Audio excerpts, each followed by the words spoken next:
What's up, everybody? It's me, your boy Rico no Suave, and welcome back to another great episode. You know what? It's always an episode, but another session for all of us to get ourselves involved because it's another great day.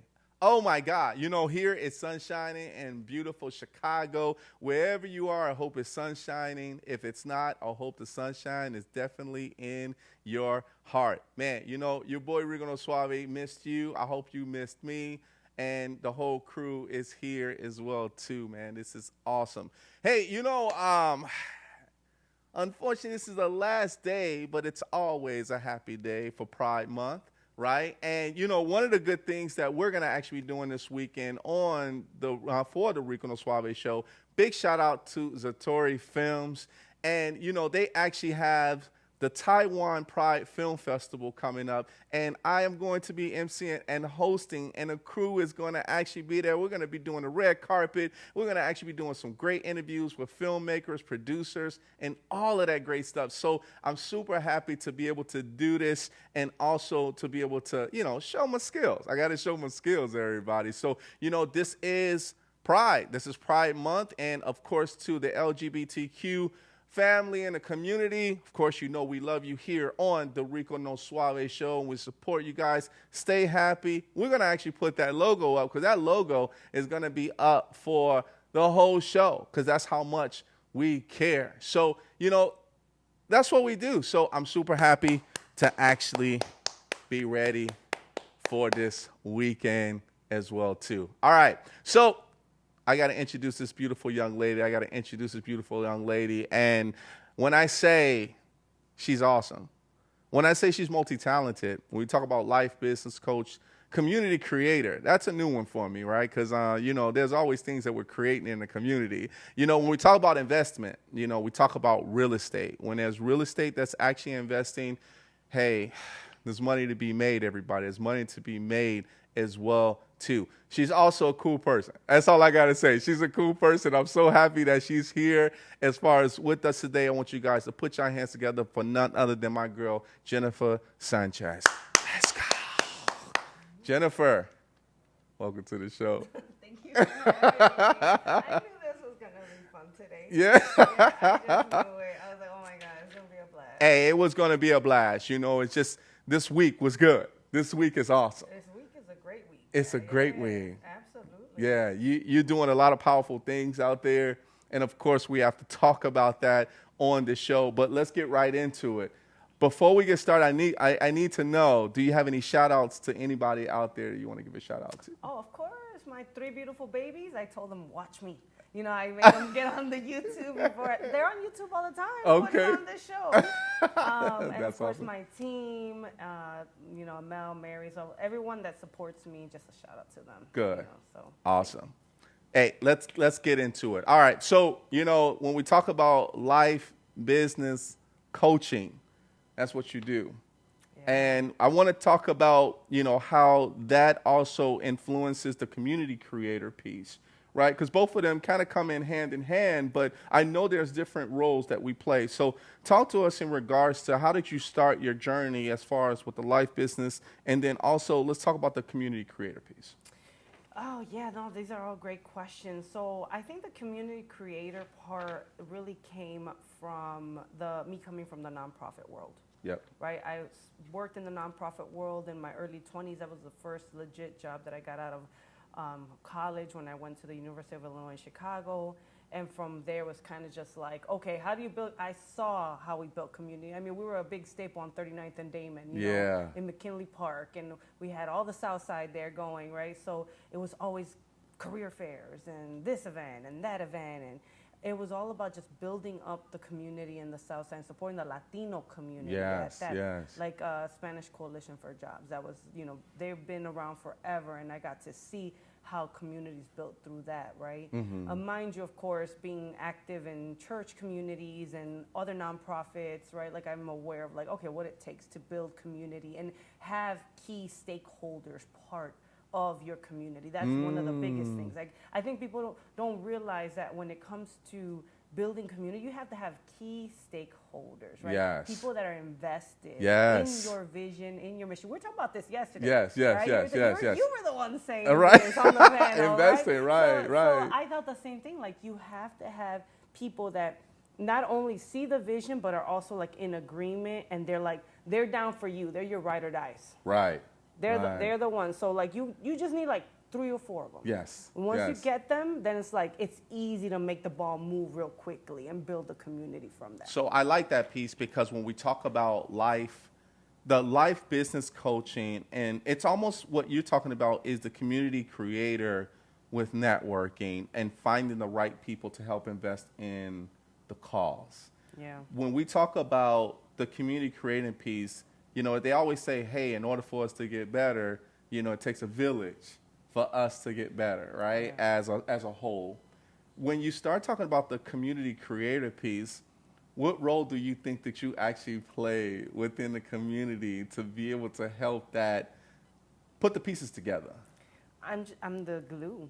I play the glue role, right? Yeah. It's like I'm out there and I'm always hunting. Like, I guess that's my thing. I'm always hunting, and I don't even like this word. I feel like Spartan 300 or whatever, right? Like, I'm Spartans, right, right. But like, I'm always looking for the next person to work with. Okay. Or the next person that can contribute to the community. Sure. Or the next person that needs support, right? Yeah. And I think one of the biggest parts of that is listening, right? Yes. Making sure that when you're out there looking, so I love building community, because once you have a community built and established, it's easier to serve them. Yes. It's easier to offer your products and your services and the way that you can support them. So I'm always out there talking to people, but I'm always listening. Like, what is it that they need, and how can I fill that role? So that's why I say, like, I'm the glue, right? Because I like to put everything together and say, man, like, okay, you struggling with this? I got so-and-so. I got the hookup over here, right? Like, I got this person that could help you, right? Yeah. So playing that role and always thinking of serving and helping has always been the best way that I've built community, the best way that I've gotten clients and served others, the best way that I even maneuver in job roles or in different businesses. So I always try to play that glue role. We used to play with glue a lot in school. We used to stick things together. Put it on your hand and like rip it off. I got new skin. Yeah. I don't know why did we do that? I used to do that. Because we like to see our skin feel. That's probably what it was. We were just sitting, that was ADHD. We just needed to get distracted while the teacher was talking. That's what that was, Come back home and say, Mommy, we're a zombie, So with that, because of the community the communities that also, when one community hears about something being built, there's also creation that needs to be done in other communities as well.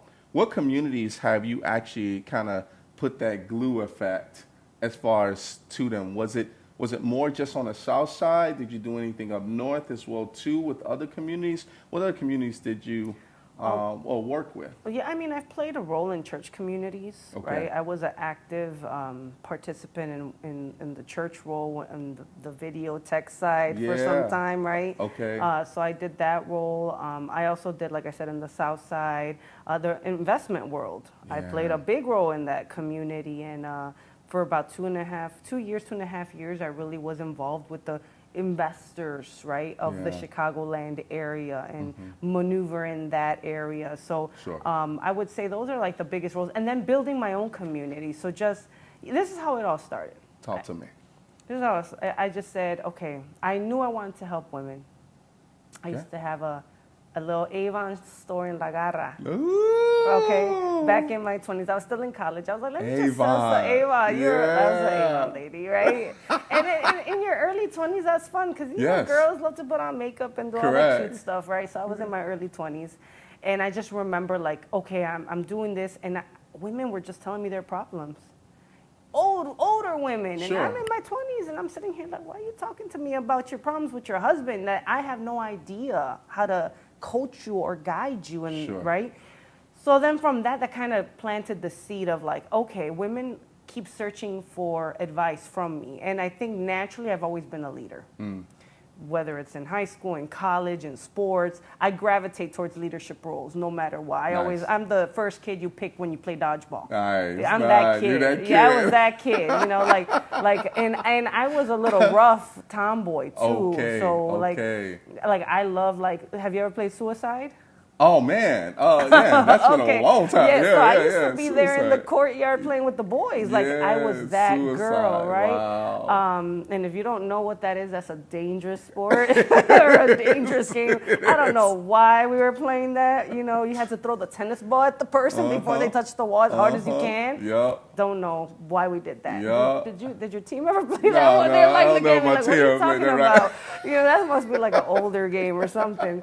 So you know. I always felt into leadership roles, and that was just a natural thing. So when I realized, okay, I want to serve women need my support, I started doing training. I got into coaching. I got coached. That was my biggest thing. Okay. You know, I was the one, like, I was a coachee before I became a coacher. Okay. You know, I like that. I had to go under people's leadership and kind of learn from them. And, you know, one of my professors during the university, Dr. Carrie Ann Rockamore, I was her TA, her teacher assistant. Okay. I took her, she was doing like a coaching program for academia. I got to like watch her and I was like, oh, I'm going to replicate this. Whatever she's doing, I'm going to do it for women now. Yeah. And then I started just doing stuff at coffee shops. I was just like, look, I love coffee shops. Let me put in a workshop together. Okay. Let me invite women out. Yeah. Just put it on social media. Just start telling people.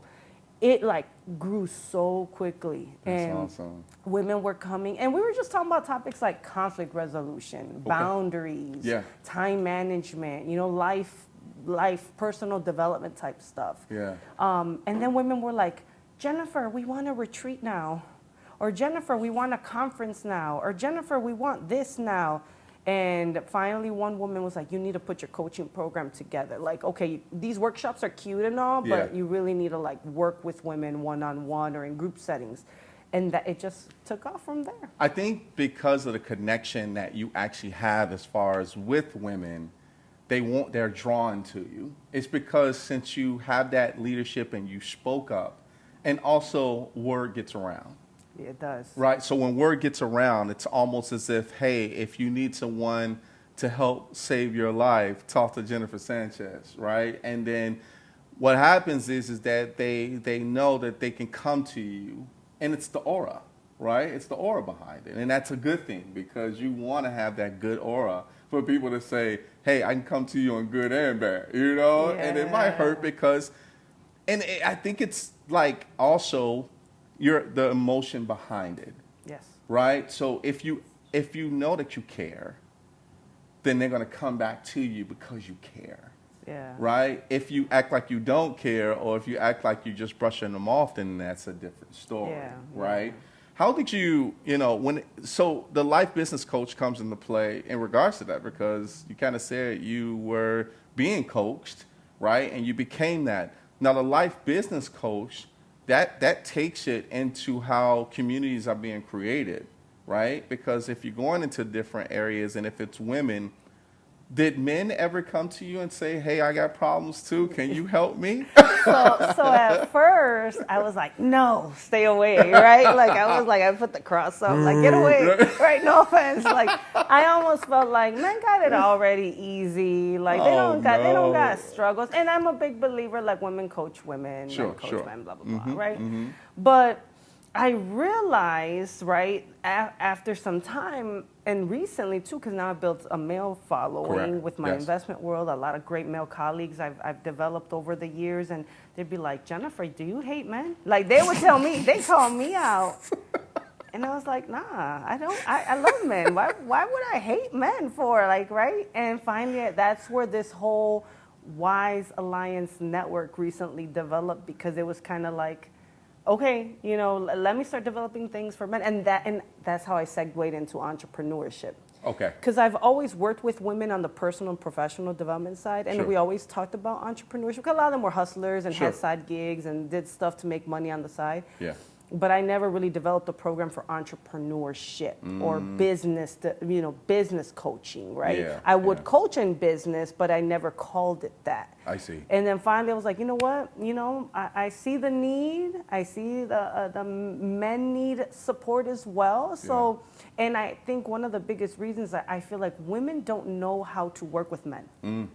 They really don't, and I'm sitting here like, okay, I didn't know. It took me to get into the real estate world to really understand how men operate. Now, because I'm a man, and I'm here with you, right? And the thing about communication is how strong you are with your points and how strong you are as far as with the subjects you talk about. Yeah. Because some subjects may be stronger to talk about than others. Men might not take it a different way. We might take it a different way. And we were like, this is basically for women, right? And do you have anything for us too, right? Because there might be in areas where men don't have other men to help them. They might be in areas where they seek for help, but there's no one to actually help them. So that's probably why you got that as well too, because there are men that actually say, hey, I want to get into that entrepreneurship as well to speak to other men or meet other people through other businesses to be able to say, I need a segue. I need you to glue me together with someone else to be able to help me get to that next level, right? Yeah. And I think, nothing against in regards to what you're doing, because I think that's very good for women empowerment, for the Wise Foundation, what you're doing as far as for women. But there's always going to be a husband or a boyfriend that's going to tag along and say, Always. hey, Jennifer, my girl here, can you help me too? Right? And then he's like, yeah, I can do that as well too. How did you handle that? Because you do have that situation as well. So how do you do that when you actually have a boyfriend, a girlfriend, a husband, and wife that wants to get the same treatment, as well? Well, first and foremost, like at first when I only dealt with women in the areas that I was helping, like their husbands hated me. Wow. they're not because of what you think. No. because what it was they were being empowered, and I was dealing with a lot of codependent women. I was dealing with women that weren't in healthy relationships. I see. So, of course, when women were dealing with abusers, and then you got this woman who's an alpha female or whatever you want to call me, or a leader, or whatever, coming here and be like, nah, like, get this together. This is not how it's supposed to behave. That's not, this is not healthy. Right. Abusers don't like that. And then I learned over the years, like, I don't think I still love this population, but I want to dabble more into the entrepreneurship and personal development. So recently I have been working with more couples, which is funny because, even like my sponsors, I got 2 sponsors, they're a couple. Yeah. And one of them's talking to me about things and the other one's talking to me about things, and I'm both listening to them. I'm like, have you thought about this? Have you thought about that? I'm not even like saying I'm a relationship coach, but I mean, I was married for 18 years, so I get that aspect, but I was just like, so it is a really nice, it's nice because I have to play a role. Of course.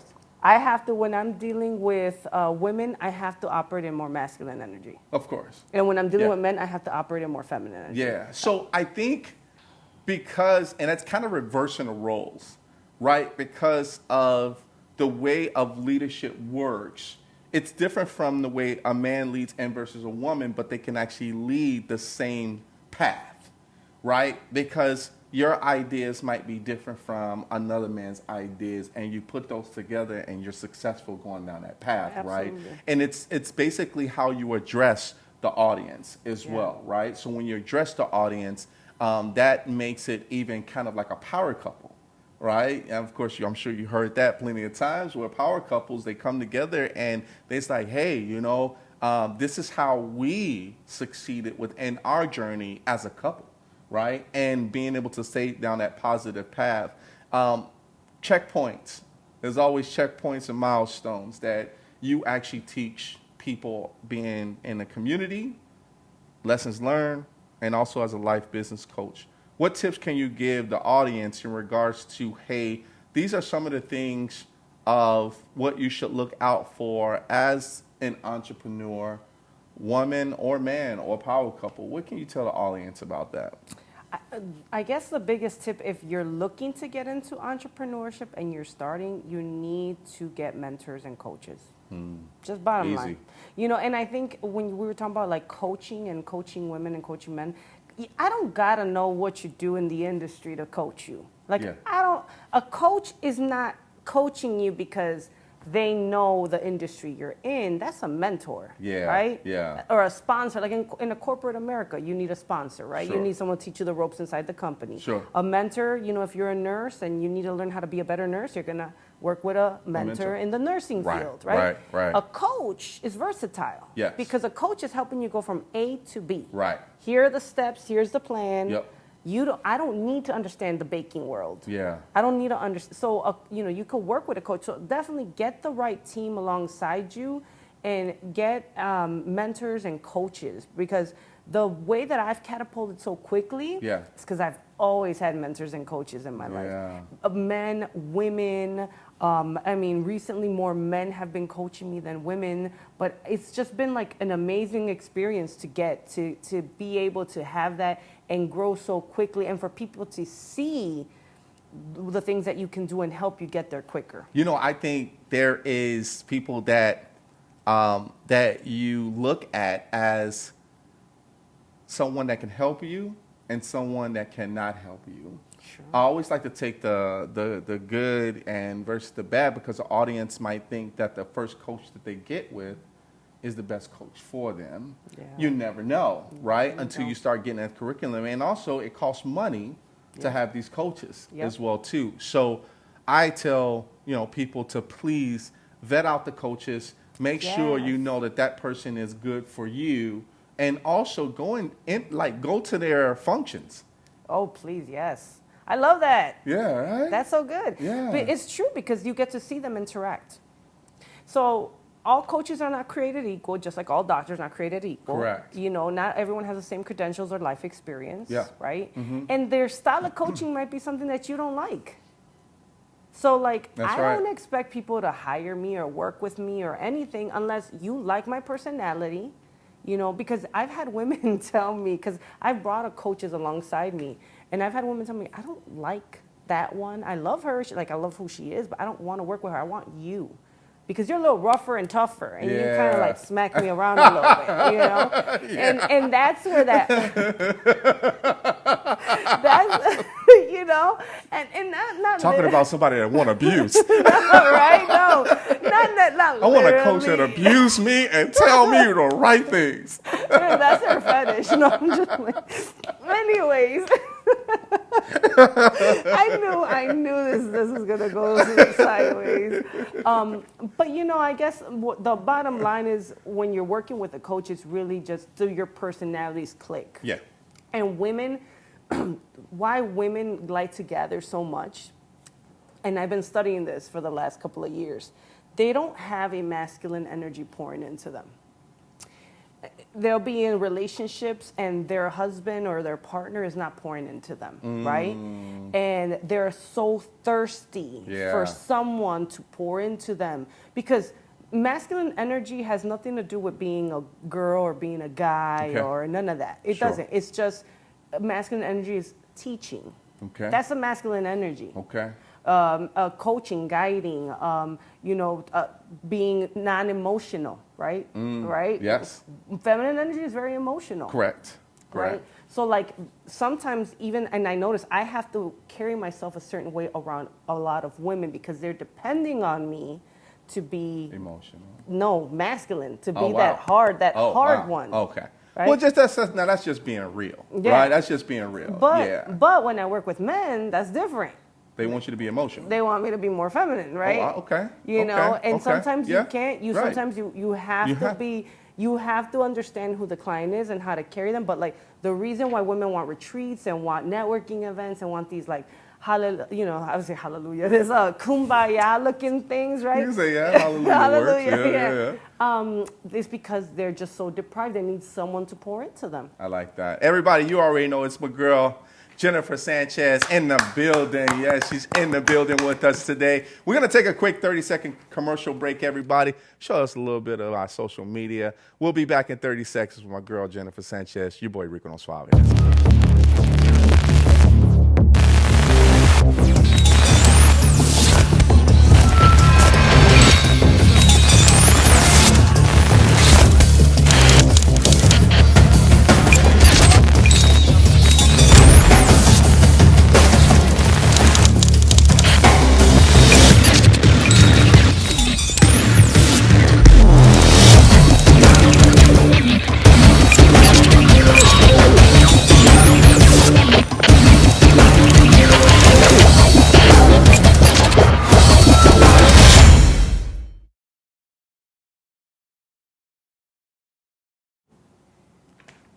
Welcome back, everybody. Welcome back. It is your boy, Rico no Suave, and I'm here with none other than my girl, Jennifer Sanchez. You having a good time? I'm having a great time. You know, time fly by fast when we're having fun. You know that, right? I know. It always does. Man, we're having a great time. So let's get to the next one because we did talk a little bit about retreats.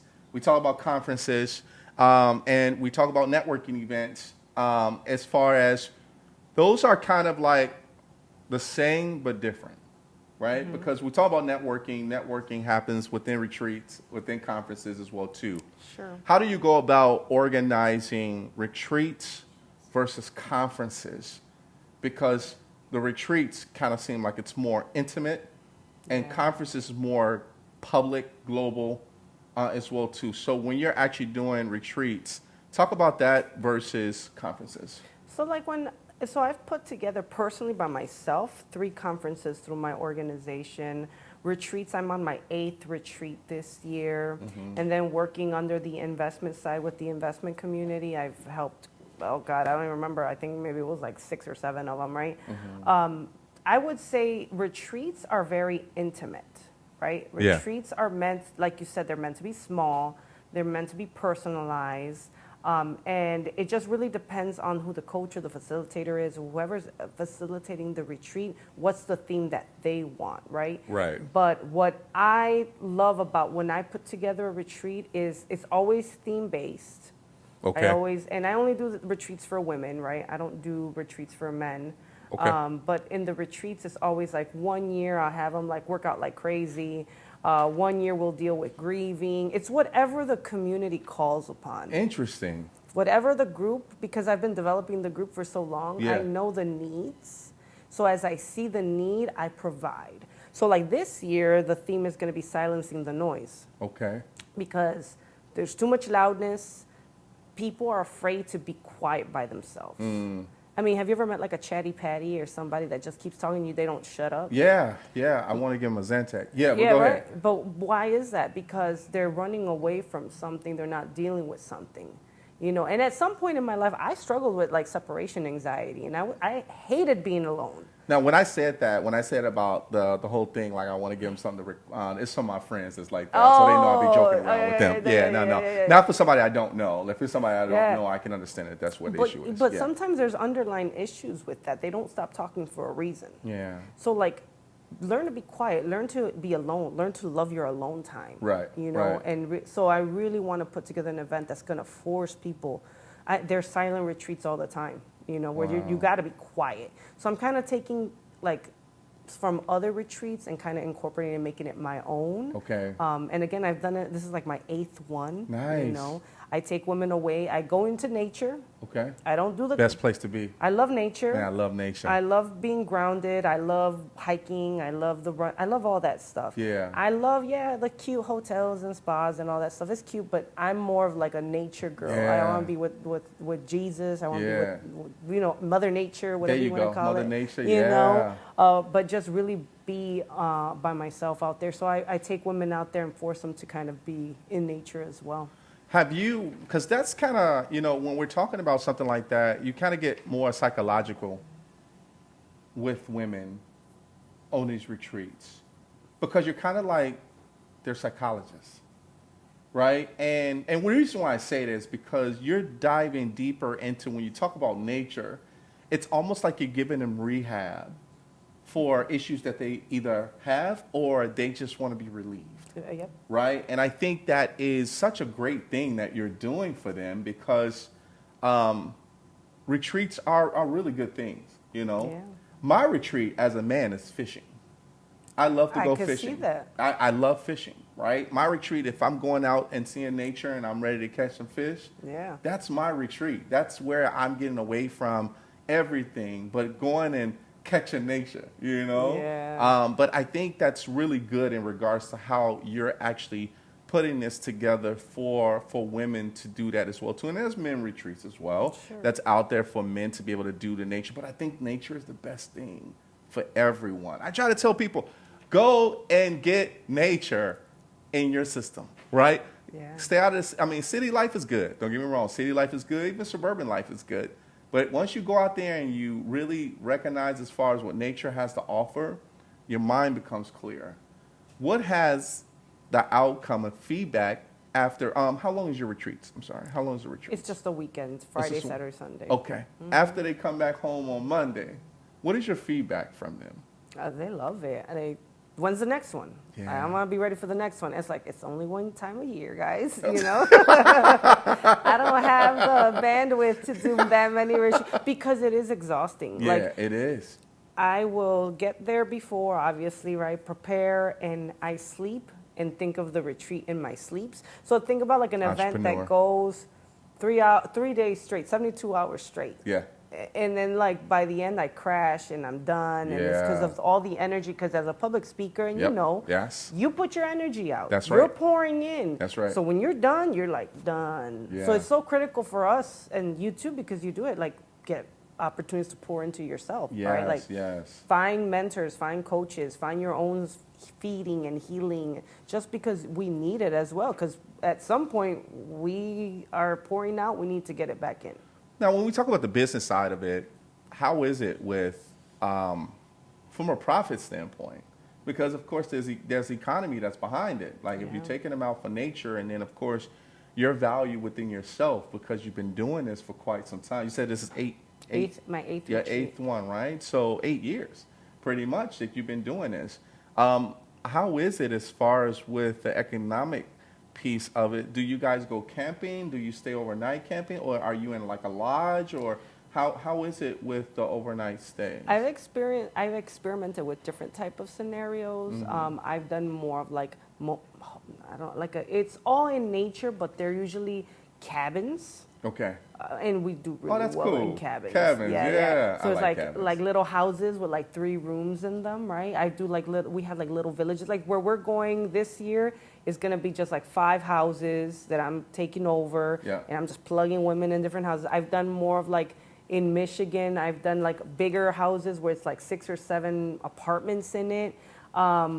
But yeah, that's usually the kind of the theme that I stick to. I put them in nature, put them in cabins, and they love it. Yeah. They love it. I like that, man. That's cool because nature is good. Yeah, I nature's got great. I got to give that to you. I give you a little fist pump Oh, on that one. thank That was you. cool. I got to do it again. Okay, yeah, Okay. okay, All right. Cool. So when it comes down to, before we take another quick break, there's women with husbands. There's single mothers, Yes. and then there's single women. Yes. How do, if they went to the retreats, Yes. if all of them went, how do you handle that from a stress standpoint?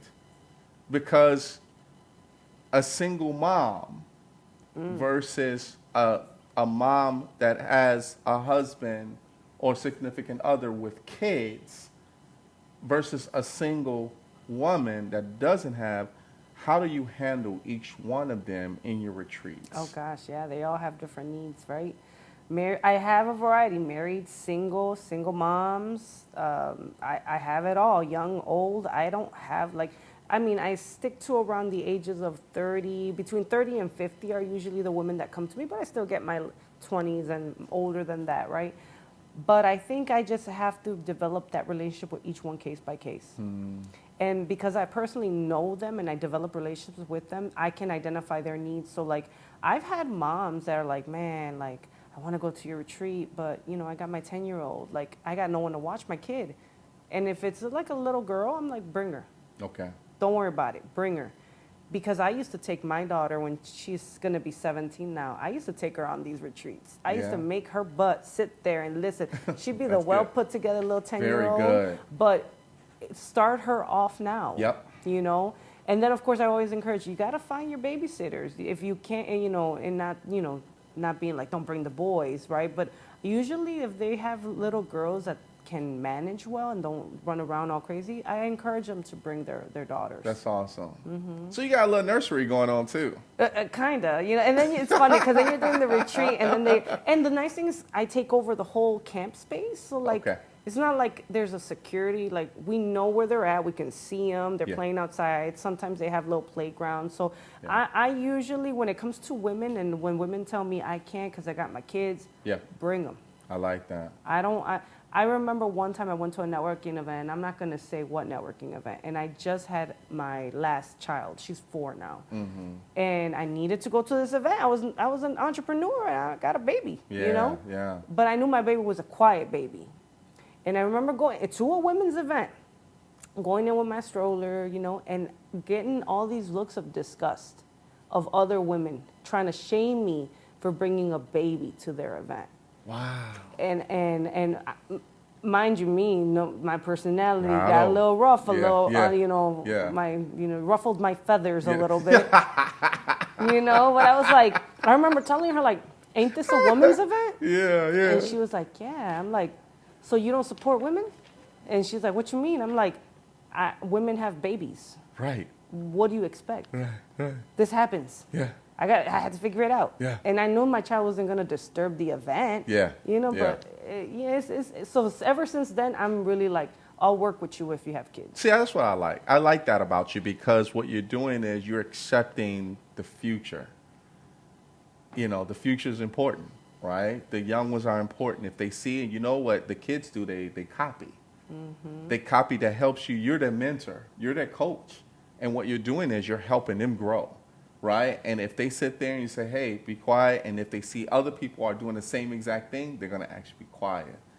Can't say that about little boys, though, because little boys, we like to be antsy. I know little boys are like more energy. I never got a boy. I only have daughters. But, I know that they were, my cousins, I'd be like, okay. My sister has 4. I see that. And the twins were like, I love the twins. I love you, twins, but...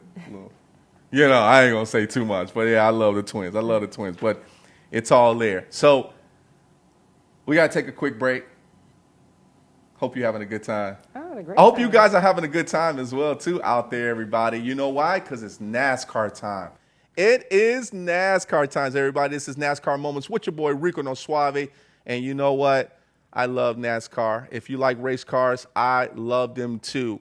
One of the NASCAR moments that I think that I really like is honoring the veterans that actually have served this country, but also from around the world as well, too. So we had this one as far as the tickets of NASCAR, that there is discounts for NASCAR. So if we could put that one up. Yeah, so, we appreciate you, right?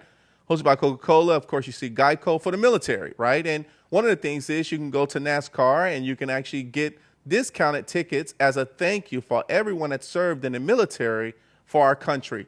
And NASCAR, this is really big because, of course, we need to always congratulate and say thank you to our veterans that have actually served as far as for our country to help, to protect, and also even for the cops as well, too, that actually was in the military and actually are serving the force right now as far as on our streets as well. So big shout out to NASCAR for actually doing this. This is a very good moment that, hey, they need discount tickets, too. Hey, I'm with him, right? I'm with him. I'm with her. Let's go. So big shout out to them. That's NASCAR Moments, everybody. Yeah. All right, let's get back because Jennifer's waiting. Hey, Jennifer. You have me waiting. I hate you waiting. We got a few more minutes of fame around here. Time go by fast when we're having fun. I know, but I'm so glad that you're actually here. And hopefully everybody out there is actually having a good time. I got to go to some comments. But also I got to go to, saying hello to everyone that's out there. Big shout out to my man, Numo Dan. What's up, Numo Dan? John T for free. Tilsa Fernandez is actually Oh, checking. What's up, Tilsa? She Tilsa, said, my let's girl. go. Donna Marie Bird checking in. Tilsa says, Wepa. Thank you so much. Yeah, thank you. Yeah, John, you should be able to hear. And then Beatrice Davis, thank you so much, Beatrice Davis, for checking in. She says, greetings from the north side. Yes, thank you so much for actually checking in. Michelle Ramos, love how humble she is and her authenticity. Yes, she is authentic. Yes. And she said, I was coached before I started coaching, so that is awesome. Yes, I like that. Thank you so much, Michelle Ramos. Thank you so much. And everybody else is actually checking in. Don't forget to share this video. But also, if you was watching this as far as not on social media, thank you guys so much for tuning in. And, if you're talking to the TV, we can't hear you, but we feel you in spirit. Let's go. All right. So, real estate investing.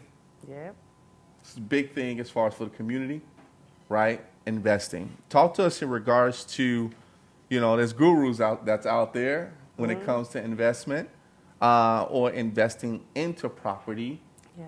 What did you learn? People need to understand what a real estate investor is first. Yes. Talk to them about that. So everyone, it's funny when I'm talking to people, I'm like, I'm a real estate investor. They automatically think an agent. And I'm like, no, I'm not an agent. Like, I buy property. Like I invest in real estate. Right. But people don't really understand, especially in the business world, there's not really investors going to business events. Yeah.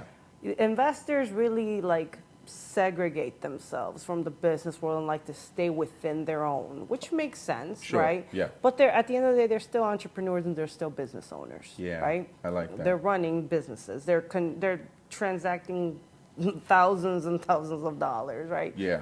So with the whole real estate investing side, people get intimidated because they think, oh my God, someone's going to come. They're going to look like Men in Black. They're going to, like, right, with their glasses, and right. They're going to steal my socks. Like you think of a real estate investor, and usually there's some really bad stereotypes. They out there buying humans. Yeah, right? Like, no. But then when I start telling people I'm a real estate investor, like, they finally feel like, oh, like, you're an investor. Tell me more. Mm-hmm. And then their wall comes down. And they see a different image of what an investor looks like. Women can be investors as well as men, right? Yes. But really, it's buying property and flipping it. You either flip it, you wholesale it, or you keep it for cash flow. Nice. And I was privileged to work with National Reinvest and Chicago RIA with Andrew Holmes. Yes. And really learn from the guru. They were on the right? show too. You Yeah. know, they were. Shout out to them if they're watching, right? Yes. But I got a taste of that, and I loved it. Yeah. I didn't know. I was always like, man, I don't care about real estate, right? And, I started watching this group, and they were my sponsors. The We Win community of the women used to sponsor my events when I was doing the conferences for women. Sure. That's how I got exposed to them. And that's when I finally started going to their events. I said, I like this. I want to be part of this group. Yeah. Signed up and then was privileged to work with them for a little over 2 years and got to see the ins and outs directly from the main man that does it all, and I loved it, Yeah. And now I'm doing my own thing, building my portfolio, looking for deals, knocking on doors, calls, networking, like whoever's trying to sell their property for cash, I could buy in 30 days, close, no inspection, no nothing. Gotta worry about those extra fees that real estate agents get, right? That's hot. That's the main, I could work. If someone, and the reason why I love this so much is when someone's going through a hard time. Yeah. A family member died or they went through a divorce and they can't afford their mortgage payments no more. Like, I could come in and help you with that debt. I could take care of that debt, pay you cash and free you from that debt. Look at you.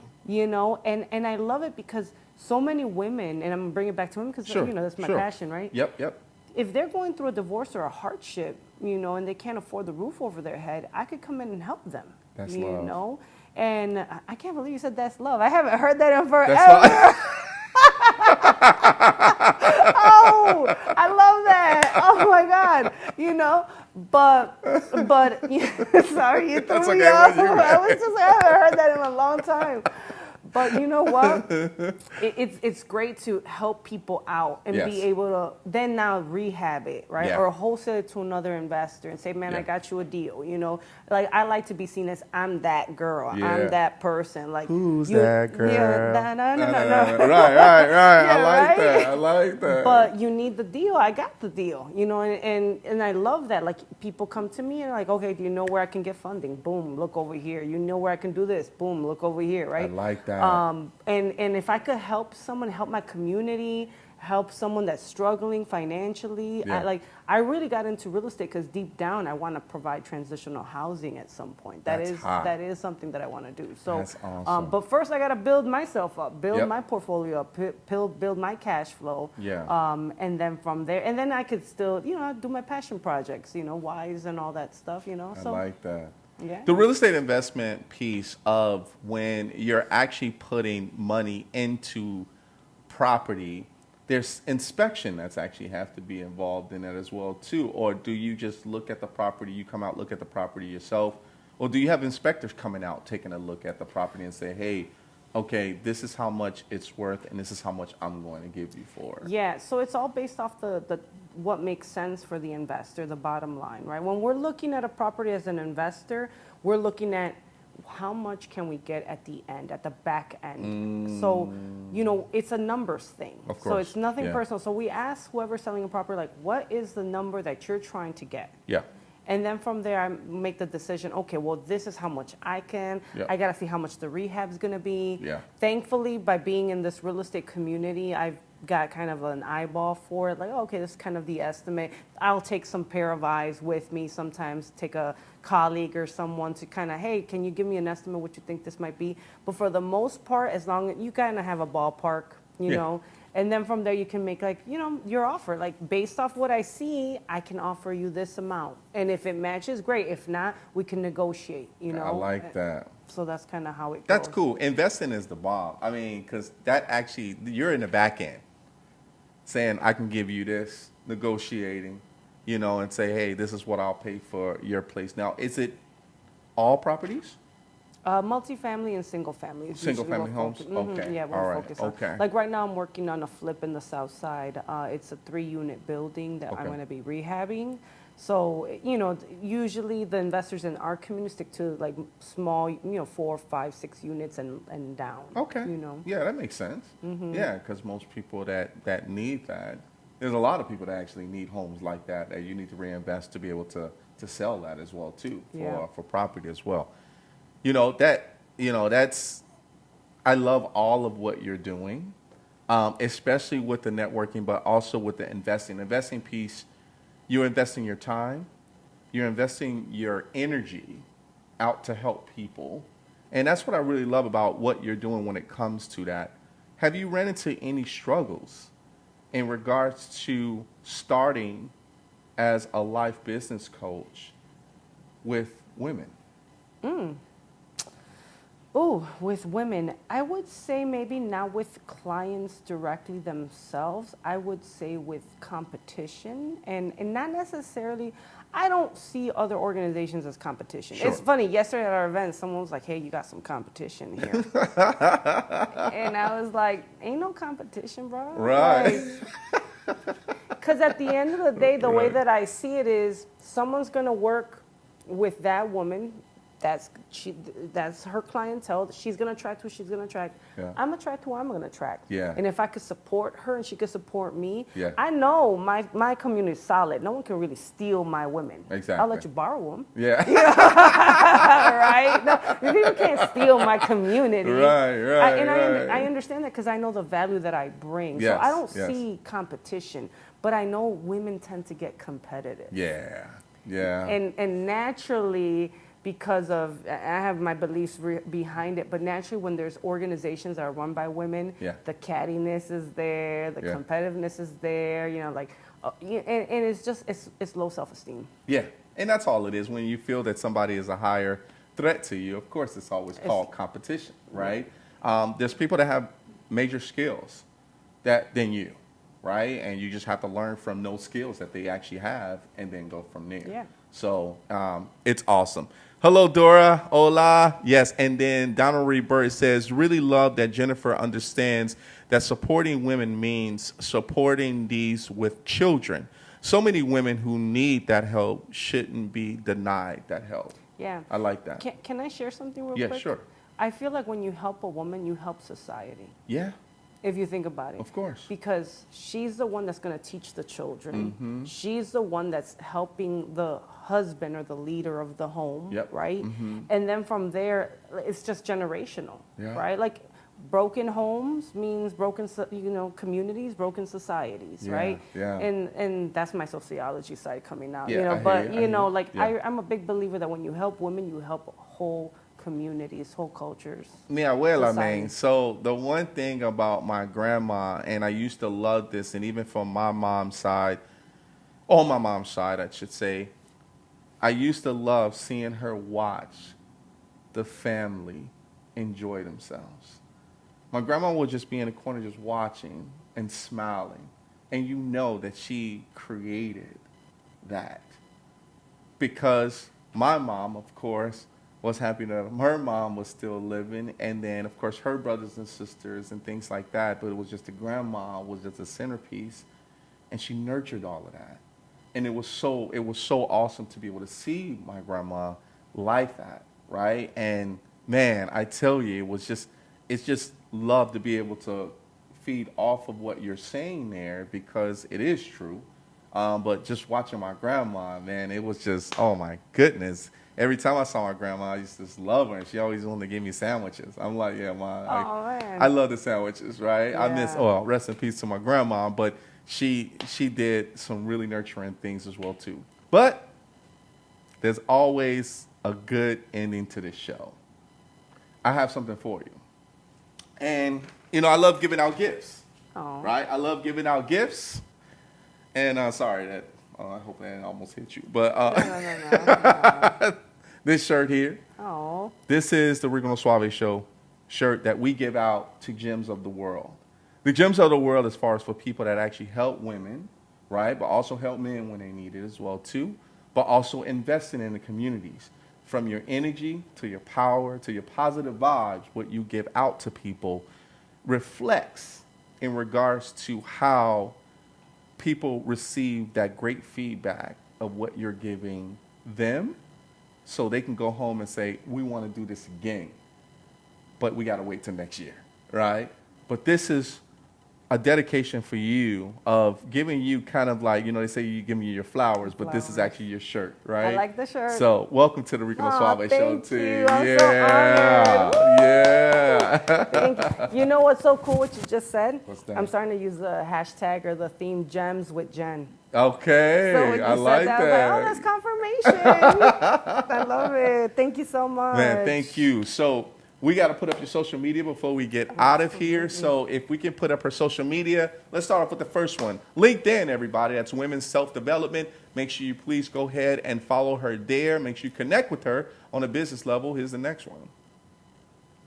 We have Facebook. Yes, Facebook, everybody. That's Women's Self-Development Efficacy. Make sure that's efficient, right? To make sure that that is there as well, too. Make sure you go and follow her there on her women's group. Let's go to the next one.